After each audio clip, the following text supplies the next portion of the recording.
નમસ્કાર દર્શક મિત્રો, મારી ચેનલ રિયલ કાઠિયાવાડી ટેસ્ટમાં તમારું સ્વાગત છે. ને આજે બનાવવાનું છે આપણે હુડિયાનું શાક. હવે ઘણા લોકોને છે ને ભાઈ સૌરાષ્ટ્ર સિવાય બહારના લોકોને એમ થતું હુડિયા એટલે હું એ હું તમને આગળ બતાવું. હુડિયા છે ને કે પહેલા 2 વરસાદ થાય ને શરૂઆતના સિઝનના ત્યારે હુડિયા એકદમ કુણા આવતા હોય ને એ કુણા હુડિયાનું શાક ખાવાની જે મજા આવતી હોય છે કે અલગ આવતી હોય છે. જે લોકોએ ખાધું હોય મને કોમેન્ટ કરજો, જે લોકોએ ન ખાધું હોય તો આજે આપણે આખી રેસીપી આપવાના છે. 2 વર્ષ પહેલા આપણે રેસીપી ભંડારીયા ગામની અંદર આપી હતી, પણ આ રેસીપી આખી કંઈક અલગ છે અને કઈ રીતે બને છે એ આખી રેસીપી તમને આપવાનો છું. ચાલો જોડાઈ રહેજો. આ હુડિયા છે અને એની અત્યારે કટકી થઈ રહી છે. જો આ આગળ ને પાછળ ને ઝીણા બે કોરની કટકી કરી નાખવાની, બરોબર.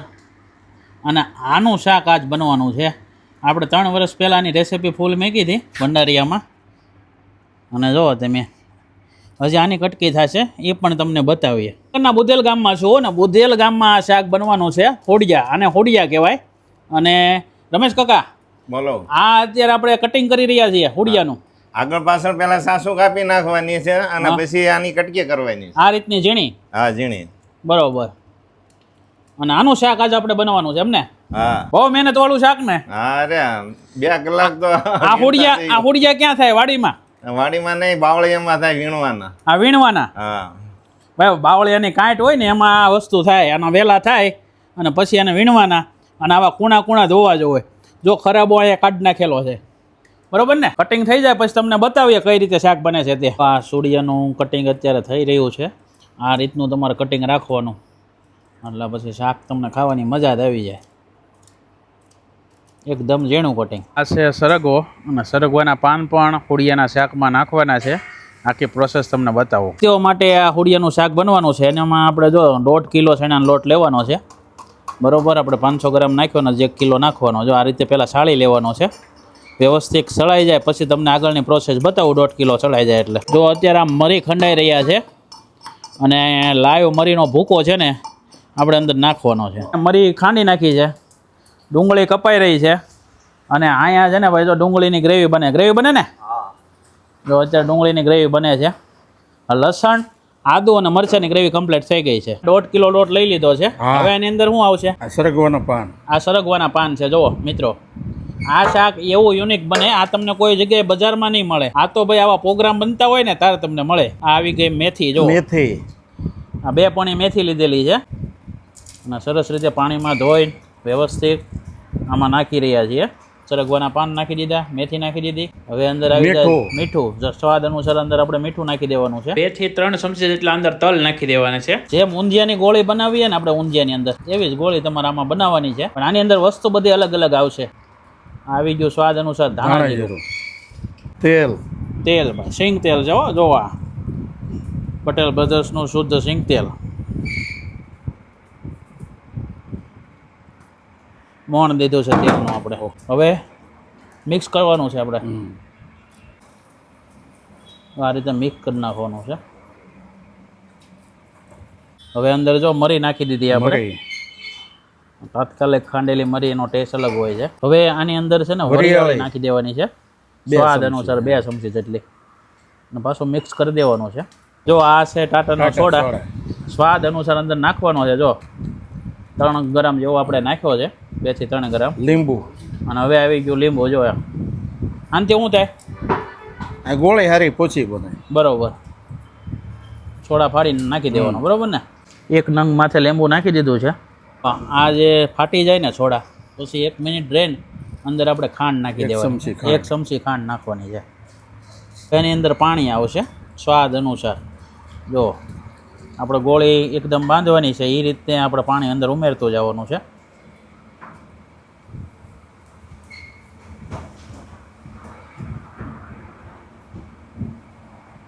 લગભગ યુટ્યુબ, ફેસબુક પહેલી વખત આ રીતનું શાક કંઈક આપણે મેકી રહ્યા છીએ. મને ખબર છે ત્યાં સુધી આવું કોઈ શાક કોઈ લોકોએ મેકેલું નથી હુડિયાનું. અને આ વસ્તુ ખાવાની તમને એક યુનિક મજા આવતી હોય અલગથી. આની અંદર થોડું પાણી નાખતું જવાનું. તમે લોટ એ રીતનો ભાખરીનો બાંધવે ને એ રીતનો બાંધવાનો છે. તમને જ્યાં જરૂર લાગે ને ત્યાં પાણી નાખવાનું. એક કરે ઝાઝું પાણી નહીં નાખવાનું, થોડું નાખતા જાઓ અને બાંધતા જવાનું. તો લોટ કમ્પ્લીટ બંધાઈ ગયો છે. હવે આની આપણે ગોળી વાળવાની છે ને, ગોળી. હા, જેમ ઊંધિયાની વાળવી તેમ. આ 1.5 કિલો લોટ આપણે બાંધ્યો છે. છેણાનો જરૂરિયાત મુજબ સિંગ તેલનું મોણ આપવાનું છે. સિંગ તેલ થોડુંક નાખી દીધું છે. જો આ લોટ બંધાઈ ગયો છે. હવે આ રીતે આમાં ગોળીઓ વાળવાની જો, અને આ ગોળિયાની હારે આપણે સોડિયાનું શાક ખાવાનું એમ ને? હા. ભાઈ ભાઈ સરસ મજાની ગોળી વળે છે. તમે જુઓ, એકદમ નાની નાની. દેશી ચૂલો જગી ગયો છે અને હવે શુદ્ધ સિંગ તેલ આવી રહ્યું છે. જુઓ ભાઈ, આની અંદર આપણે ફ્રાય કરવાની છે. આપણે જે વડી બનાવી છે ને ગોળી, બરોબર, તે કિલો જેવું સિંગ તેલ નાખી દીધું છે આપણે તળવા માટે. આ બધી ગોળીઓ છે ને એકદમ ધીમા તાપે તળવાની છે શુદ્ધ સિંગ તેલમાં. તો અત્યારે આપણે ગોળીઓ કમ્પ્લીટ કરી છે તે બધી ધીમે ધીમે નાખતી જવાની છે અને એકદમ ફ્રાય કરી લેવાની છે. જેમ આપણે ઊંધિયામ કરીએ એ રીતે જ છે ને? હા હા. અને એકદમ દેશી ચૂલે હો ભાઈ, જમાવટ છે. મેં અત્યારે આપણી ગોળીઓ એકદમ કમ્પ્લીટ તળાઈ રહી છે. અને સોડા નાખવાનું કારણ હોય ને તો જો આ બધી ફાટી ગઈ. આપણે સોડા ખાર બે નાખ્યું હતું ને હારો, માથે લીંબુ નીચવું, પરફેક્ટ ફાટી ગઈ. જોવો તમે, ને ગોલ્ડ બ્રાઉન કરવાની ને. આ સરસ મજાની આ ગોળી એકદમ કમ્પ્લીટ થઈ ગઈ છે. હવે એને આપણે બહાર કાઢી લેવાની છે. જોવો તમે, આ રીતની ગોલ્ડ બ્રાઉન થવા દેવાની છે. અને આ બધી પ્રોગ્રામની મોજ છે. જો ખખડતી થઈ ગઈ. હમણાં નાખે એટલે અવાજ આવે તો જ. હા જો છે, કારના આપણે તળીએ છીએ. હા જો બધી ગોળીઓ અત્યારે તળાઈ ગઈ છે. આમ જુઓ, ગરમમાં ગરમ. હો ભાઈ ભાઈ, જો એ આખું બાઉલ ભરાઈ ગયું છે આપણું. તો તમને શાકનો વઘાર કમ્પ્લીટ થઈને બતાવીએ. હુડિયા છે, ઉડિયા અને ખરખોડી કહેવાય. ખરખોડી કહેવાય. થાય હા હા, આ નાના પાનવાળી ખરખોડી. બરોબર, એનું આપણે કટિંગ કરી નાખ્યું. બરોબર. આ ટમેટાની ગ્રેવી. આ 1 કિલો ટમેટાની ગ્રેવી, હા. 1 કિલો ડુંગળીની ગ્રેવી, હા. પછી આ 50 ગ્રામ મરચી છે. તીખી, હા પછી આ આદુ છે, હા. આ લસણ, આ લસણ છે, આ બરાબર. કોથમરી, આ કોથમરી છે, આ દેશી ગોળ દેશી ગોળ, અને આ મસાલો આ મરી. કિચન કિંગ ને મરી બે પાવડર બે મિક્સ છે. આવો આપણે વઘાર બતાવીએ. એટલી ગોળી લીધી છે. આનો આ રીતે કટરની અંદર ભૂકો કરી નાખવાનો છે, જેથી કરીને તમારી ગ્રેવી એકદમ થિકનેસ વાળી થાય. 20-25 નંગ આપણે ગોળી લીધી છે. બાકી જો આપણે અહીંયા પડી જ છે. આ રીતે આનો ભૂકો કરી નાખવાનો છે. મેકવાનો તેલ આવી ગયું છે એટલે જો આપણે ડુંગળી નાખી દેવાનો સૌ પ્રથમ. આની અંદર તમારે આખું જીરું નાખવું હોય તો નખાય, પણ અહીંયા જનરલ નાખતા નથી એમ, બરોબર. હવે જો આને સરસ રીતે સાંતળી નાખવાનું છે. હવે આપણી ડુંગળી સરસ રીતે સડી રહી છે. સ્વાદ અનુસાર અત્યારે મીઠું નાખી દઈએ છીએ. પછી હળદર આપણે નાખીએ 1 ચમચી જેટલી. જો આવી ગયા હુડિયા, આપણે હળદર ને મીઠું નાખી દીધું છે. હવે એની અંદર આપણે નાખી દેવાના છે આ સોડિયા, જે આપણે કટકી કરી છે ને તે 1.5 થી 2 કિલો જેવા છે.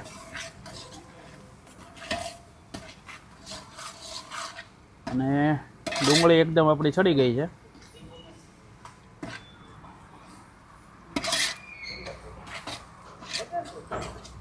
જો અત્યારે સોડિયા એકદમ સડી રહ્યા છે સરસ મજાના. જો અત્યારે છે ને લીલા મરચા તીખા, અને ત્યારબાદ અંદર આવી ગયું જો આદુ. આ બે 50-50 ગ્રામ હતું અને 200 ગ્રામ લસણ છે. એની આપણે ગ્રેવી કરી લીધી છે. તે પણ આપણે એડ કરી દેવાનું છે. સરસ મજાના દેશી ચૂલા ઉપર આ શાક બની રહ્યું છે. જો આપણે ટમેટાની ગ્રેવી છે તે પણ અંદર એડ કરી દેવાની છે. અને સરસ રીતે જો એને આપણે મિક્સ કરી દેવાની છે અંદર.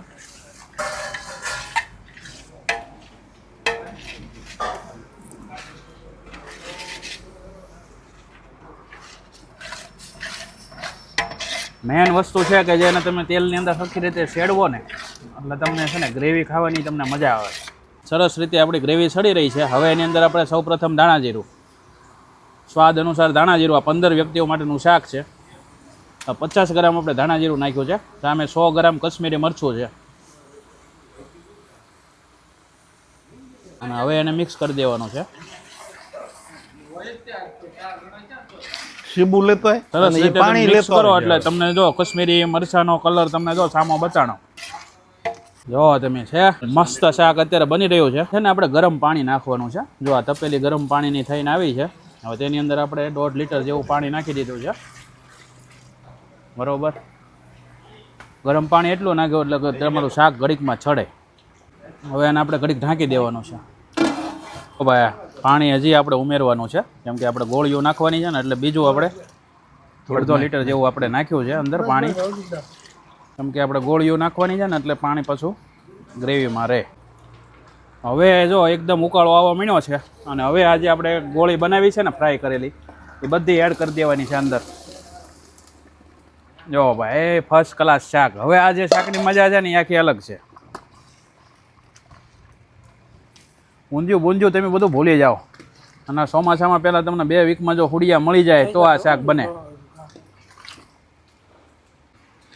જો આ છે આપણે જે આગળ ગોળી બનાવીને એને કટરમાં કાઢી હતી, હા એનો ભૂકો આપણે હવે એની અંદર એડ કરી દેવાનો છે. તમે જોઈ શકો છો આ બધો ભૂકો આની અંદર એડ કરી દેવાનો છે. હવે એને મિક્સ કરી દેવાનો છે અને કેટલી ઘણી હવે લાગશે વારામાં 5 મિનિટ. 5 મિનિટમાં શાક રેડી. ઓકે. જો તમે હે એકદમ ઘટદાર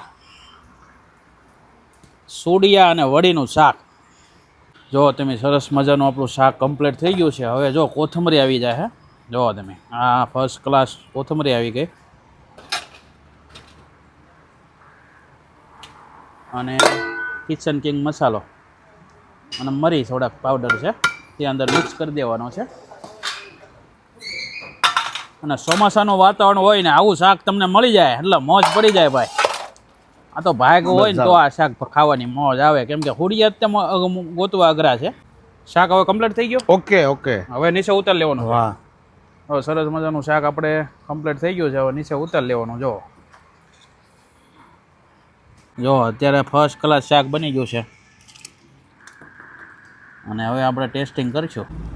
જો ભાઈ આ છે ને સોડિયાનું શાક કમ્પ્લીટ થઈ ગયું. બાજરાનો રોટલો છે, પાપડ છે, ગોળ છે, મરચાં છે અને અહીંયા પંગજ પડી ગઈ છે. જો આ બધા પંગજમાં ખાય છે. કેવું લાગ્યો ટેસ્ટ? જો હા મજા છે. અહીંયા ભાવનગરમાં બુધેલ ગામની અંદર આપણે અત્યારે સોડિયાનું શાક ખાઈ રહ્યા છીએ એ આ ચોમાસામાં.